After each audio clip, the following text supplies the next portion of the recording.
What if I told you that the money in your pocket right now is already quietly losing a game you never agreed to play? And by 2026, the rules of that game will change forever. Most people think the danger is inflation or a recession or some distant financial crisis, but the real shift is deeper. It's about who controls money, how fast it moves, and who gets crushed when the system resets. And the scary part?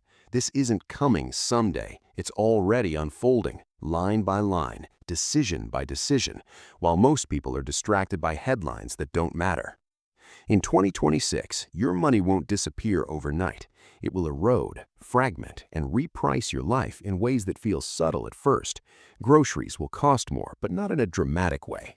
Rent will rise, but with excuses that sound reasonable. Savings won't vanish, they'll just stop working. And the most dangerous part is that nothing will look like a crisis until it's too late to react. For decades, money followed predictable rules. You worked, you saved. Inflation slowly ate a little, but growth usually compensated. That balance is breaking. Governments are trapped between debt, aging populations, and social pressure. Central banks are trapped between inflation and collapse. And the solution they're choosing isn't pain up front, it's slow dilution over time. That's why 2026 matters. It's the year where temporary policies become permanent systems. Here's what almost nobody tells you. Inflation is no longer the main weapon. Control is. Digital tracking, programmable money, regional restrictions, tax automation. These aren't conspiracy theories, they're efficiency upgrades from the system's point of view. And every upgrade reduces your flexibility just a little more. By 2026, money won't just measure value, it will enforce behavior. And here's the first uncomfortable question you need to ask yourself. If money can decide where it can and can't be used, how free are you really? Look at what's happening beneath the surface. Cash usage is declining fast, not because people hate it, but because systems quietly discourage it. Fees here, limits there, security reasons everywhere. Digital currencies aren't being introduced to replace money, they're being introduced to redefine it. The promise is convenience, the cost is optionality. In 2026, the biggest risk won't be losing money, it will be having money that can't do what you need it to do. Meanwhile, wages will lag behind reality, not because companies are evil, but because systems are slow to adjust upward and very fast to adjust downward. AI and automation will continue compressing the middle. High-skill earners will still win. Low-cost labor will survive. Everyone in between will feel like they're running faster just to stay in place.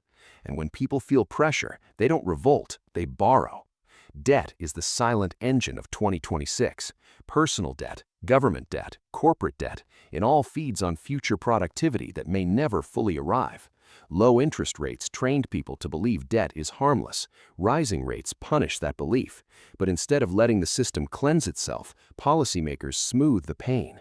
That smoothing stretches the problem across years, which is why 2026 isn't a crash year, it's a squeeze year. Here's the hook most people miss. If the system avoids collapse, it doesn't mean you win. It just means the game lasts longer and gets harder. Assets will behave strangely. Real estate won't crash everywhere, but it will stop being universally safe. Some cities will surge, others will decay quietly.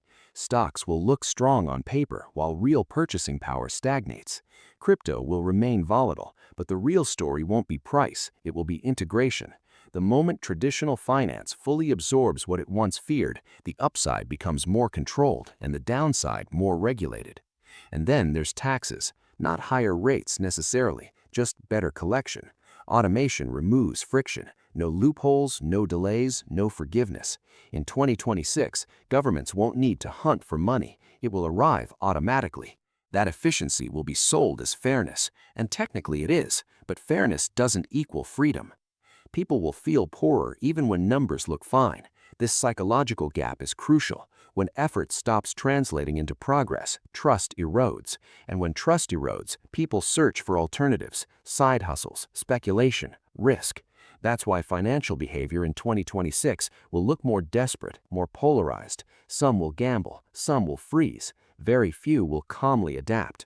So pause for a second and ask yourself, if your current strategy worked perfectly, would it still work in a world where money changes rules mid-game? The smartest moves in 2026 won't be flashy, they'll be boring, flexible, and boring again.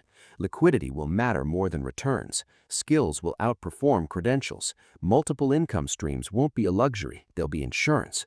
The goal won't be to beat the system, it will be to avoid being trapped by it. And here's the truth most videos won't say. There is no universal safe asset anymore. Safety comes from positioning, not products, from understanding incentives, not predictions, from accepting that stability is no longer guaranteed, and building life structures that don't depend on it. By 2026, money will reward adaptability over loyalty, speed over tradition, awareness over comfort, and the people who struggle the most won't be the poorest, they'll be the ones who believed yesterday's rules would protect them tomorrow. And final hook, and this matters, the biggest financial risk of 2026 isn't losing money, it's waking up and realizing your money no longer works for you and never asked your permission to stop. If you understand this now, you still have time, not to panic, not to run, but to reposition before the quiet shift becomes an irreversible one.